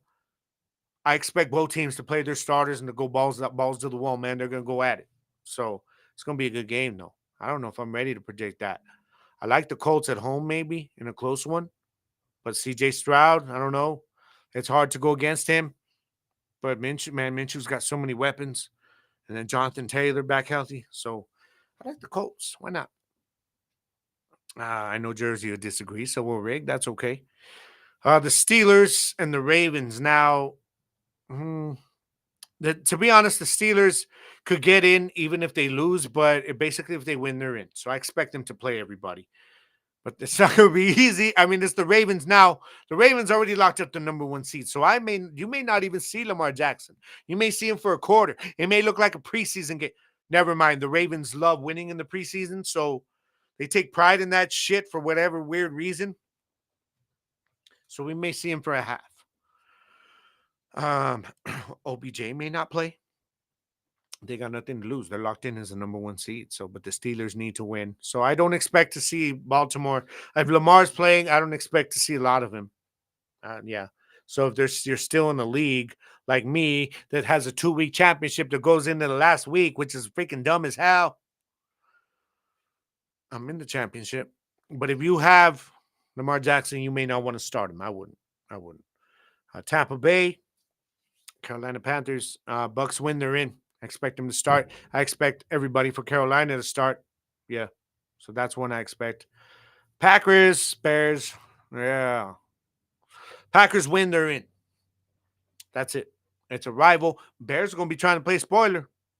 All right. They've been looking okay. So, but I think the Packers win because they know they need to win this game to get in. That's all they're winning in. So both teams will be playing their starters in that one. Seahawks and Arizona. Arizona's not playing for nothing, but we already showed last week they don't care. They're happy being the spoiler right now. Okay, so Seattle must win to remain in contention, but they're going to need some help. So Seattle should be playing everybody. I think Arizona will too. Minnesota and Detroit. Now, the Vikings aren't in. They need help. If they win, they need to win, of course, but then they need help. So they're going to play their starters. All right, they're going to play their starters. Detroit, basically, they are locked in at the number, 3 seed? Yeah, they're the 3 seed. They're not going to get any higher unless, it's very unlikely. They could, but they might not play their starters the whole game. Who knows? I wouldn't expect them to be honest. Atlanta, New Orleans.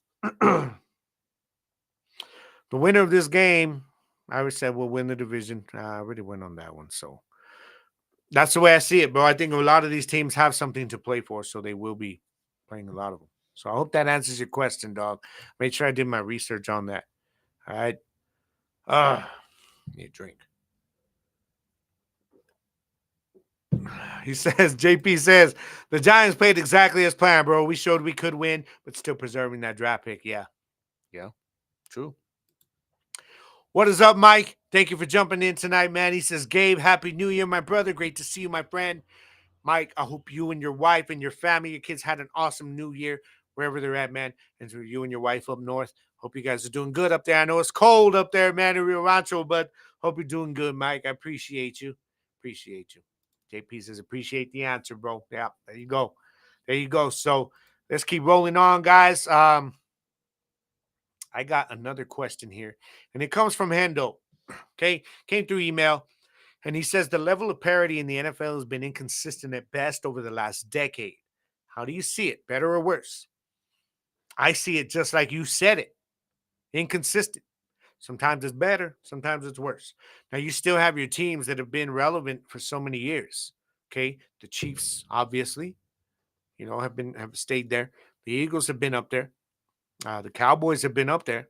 They've been relevant. Um, Lions are just coming on. But then you see some teams like the Rams who are expected to be absolutely trash this year. Absolute trash. I called that myself. I said that. And look at them getting into the playoffs. You look at what Baker Mayfield's doing in Tampa. Nobody expected them to be in playoff contention.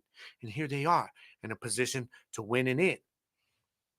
And then you've got teams that were expected to be good, like the Los Angeles Chargers.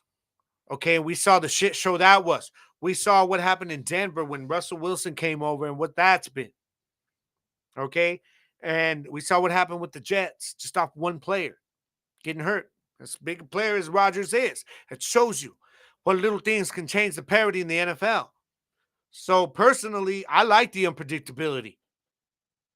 We've talked about it all year, guys, that the NFL has been so unpredictable this season, but I love it. I absolutely love the chaos. When there's chaos in the NFL, it's a beautiful thing. Even when it goes against my team, I hate that. But hey, if we're one of the relevant teams that's up top overlooking all this chaos, I'm okay with that. You know what I mean? But it's been crazy, man. So I like the way it's been this year. Compared to, you don't know, some of the bad teams are going to beat the good teams. You know what I mean? And you just never know, man. The picks have been hard this year. They really have. So there's been some tricky ones. There's been some tricky ones. Yeah. And my brother Ignacio says the unpredictability makes for a great, exciting season. Completely agree. I completely agree, bro. It's exciting. When like the other day to see the Giants come back and watching that game, even though the Giants are out of the playoffs, man, they're like, we don't give a damn. You know what I mean? We're gonna ball. We're gonna play while we can. We'll see that game when they come back. And just to see Arizona come back, what was it, like 21-3 at halftime? Crazy, man. It was dope. So I like it. I like it a lot, Hendo. So I mean, I think a lot of this has to do with the fact that a lot of guys are signing shorter contracts now, free agents, anyways, that bounce around. Each team still has their longevity guys. Okay, as a Cowboys fan, speaking as a Cowboys fan, we got with Dak Prescott, and we're going to keep C.D. Lamb there. We're keeping Trayvon Diggs there. We've got our offensive line, Zach Martin, who's been there his whole career. Tyron Smith, Michael Parsons is going to be there. So, and then you plug in other things. Like Philly does this, but it backfired on them this year. The whole Philly strategy of we're just going to continue every year just to keep plugging other guys in and out. It didn't work out for that defense this year. So that adds more to the crazy parity in the NFL. But that's what I think of it, man. I've enjoyed it. I've enjoyed the chaos in the NFL, definitely. I think you guys have too. All right. So let me know what you guys think about all this stuff, man. Hit me up. I'm on Instagram at @GGarcia_Gridiron, TikTok at Gridiron Nation Podcast, or you guys already know, you can find me on Facebook at Gridiron Nation and the number 1 at Gridiron Nation 1, Twitter at 1 Gridiron Nation. Look me up on YouTube, Gridiron Nation Vodcast with a V as in victory. And shoot me your questions, man. Shoot me your questions. That is right there, YouTube. Gridiron Nation Vodcast or Gridiron Nation. I need to change the spelling on that shit. And you can find me Tuesday evenings right now. Every Tuesday, y'all. I did take last week off for the holidays, so don't begrudge me that. All right? I think I earned it. I think I earned it, man. But so just hit me up, man. Gridiron Nation Podcast at gmail.com. Shoot me your mail. All right? Shoot me your questions, and we'll jump on them next week. Actually, we got jerseys next week, and we'll make time for another one. It's all good, okay? So, real quick, it finally happened. The season is over for the first annual Gridiron Nation Podcast Fantasy Football League. I didn't do too well. I did not do too well. But that's okay. That's okay.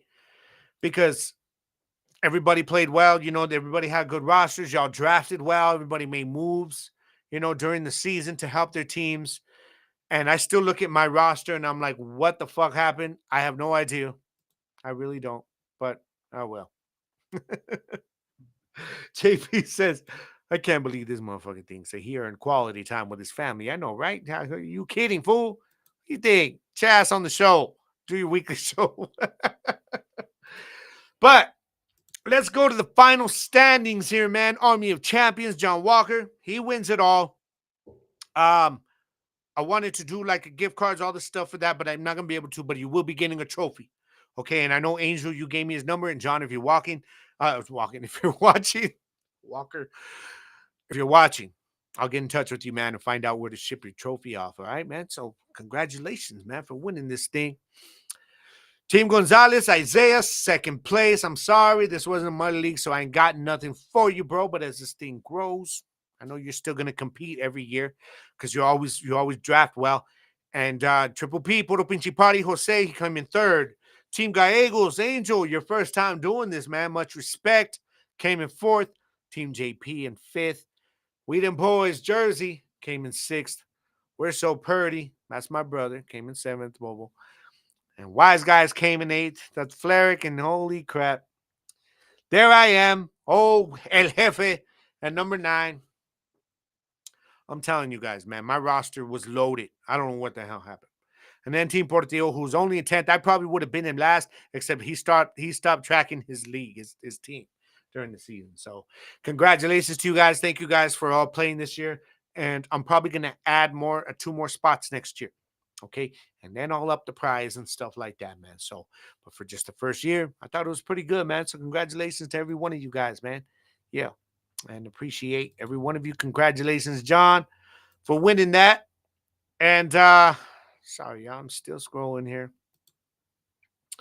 So before I head out, guys, The usual thing. The usual thing, man. I go to my message with you guys. It's time for me to get up out of here. And my message this week, talking about the new year 2024. I talked about asking you guys what was 2023 to you? Was it good? Was it like a, was it a little bit of a chinga, whatever? But we got through it, good or bad, for better or worse. All right, and we're soldiers for that, man.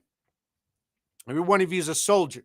For every day you're waking up through life and getting through your day, you're a soldier for that. And I respect every one of you. All right. So we got to 2024. And the more I thought about it, I said, okay, I had this meme that I posted up. Some of y'all may have seen it on my personal Facebook page. And it said, it says my face when realize after midnight, nothing changes, right? Everything's the same. 2024 is just a year that we put in a box. You know what I mean? And this is where we box everything we did during the time while we're in that box. And then basically the box just changes. We stay in our place. The box changes. It's like a box with an empty hole and you're sitting there. Okay? Bear with me. You're sitting there and there's just this huge box. And that's the year. Invisible box, man. It's got an empty bottom, comes over you. That's every year. And it just changes. You don't change. Nothing changes unless you change it. During the time that you're within this box, man, in that window of 2024, that window of 365 days in a year. Basically, what I'm saying, y'all, 2024 is just a number, but make that just a number memorable so it's not just a number. That makes sense. You guys feel me? Like, let's fucking do it this year, y'all. Whatever it is, maybe you've been wanting to do. Maybe some you haven't done. My brother Ignacio, let's get your ass in the studio, man. Let's work on this music. Jersey, let's turn it up. Let's get our shows to a new level. You know what I mean? JP, hey dog, it might be time for you to start publishing your work, bro. And you know what I'm talking about. Let's kill it this year, guys. So that when we look back on 2024, it's not just a number. It's not. All right? Angel, whatever it is you've been wanting to do, carnalito, you can do it, man. You start this year. You start that shit this year. Because when we look back on 2024, guys, I don't want it to be, right here, that, just a number.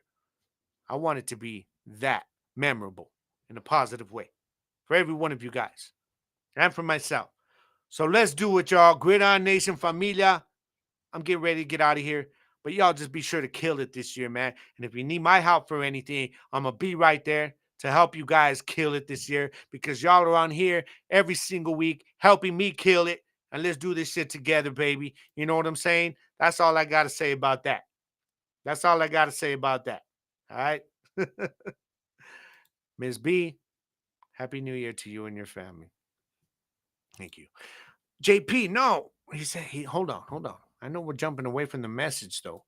But I'm looking at the final standings here. Maybe I'm wrong, JP. Maybe I'm wrong. But the final standings that I'm looking at for the league have John Walker winning. Not 10-3? Or is that just for the season? You may be right, bro. Oh, shit. You are right. My bad. Isaiah won. So Isaiah, sorry, John, you ain't going to get the trophy. Sorry that, JP just brought that to my attention. So I'm going to put him as like commissioner of the fucking league. I might have to make him one. I think we're going to do that next year, JP. All right. But seriously, y'all, kill it, man. Kill it. Kill it for me. Kill it for you guys. Most importantly, kill it for your family, man. If you've got some family, whether you're a parent, whether, you're going to do it for your brother, sister, your mother, just for yourself. Let's kill it this year, guys. We're going to do it, man. Every one of us. Mandy, what is up, girl? Damn. One of my best friends right there, man. Much love for you, Mandy. Thank you for chiming in tonight, killing it already. That's right. Love you too, girl. Happy New Year. All right. JP says, I scanned the screenshot. I just saw it. All right. I just saw it. All right, man. I'm about to get out of here, guys. Thank you to each and every one of you for joining me tonight. It was fun, man. Had a good time up in here, just chatting with you guys, man, and doing this like we do every single week. All right. But, before I get out of here, you guys already know the drill, man. You guys already know the drill. I talked about killing it in 2024. All right, making it memorable. Don't just mean, oh, okay, it was just another year. When we end this year, I don't want y'all thinking that it is just another year. Nah, nah. You know why? Because just like this past year for a couple of us, a little bit challenging, okay? It was a ching at times, but it is what it is. That's life. We got through it. Okay. How did we do that? Because we evolved. We adapted to anything life was throwing at us. Life was throwing those uppercuts and hooks, haymakers. We adapted to it. We got hit. We got knocked down. We all got back up. All right. Because that's what you got to do. So as you go into 2024 and for the rest of your week, please, for the rest of the year, find your place of Zen and you stay there because no matter what life throws at you this week and this year, guys, in the words of the great Bruce Lee, all y'all got to do is be water, my friends. I am out of here, familia. I'm going to catch you guys next week. Likely coming on with another live stream. Why not? Let's do it again. If I don't, keep following me on my social medias and I'll put the word out if something happens. I don't know what my work schedule is going to be like yet. All right. But I'm going to be out here right now, guys. I'm going to head up in the house. Thank you, each and every one of you, for continuing to support my show. It's all love, baby. It's all one love for each and every one of you. I'm going to catch you guys next week. Gridiron Nation, I am out of here, familia. Go Cowboys. Let's get into it next week, baby. I am out. Peace. Be blowing up and booming like the 4th of July. The #1 draft pick. Them has-beens till they past tense. Everybody wanna feel this glory I bask in. Getting antsy when they see my silhouette in the smog. Then you struggle with your breathing as I creep through the fog. Let's get it on. Gonna meet me up in the end zone. Before they know it, when they looking up and I've been gone. We hype tonight. A show up under the lights. Gonna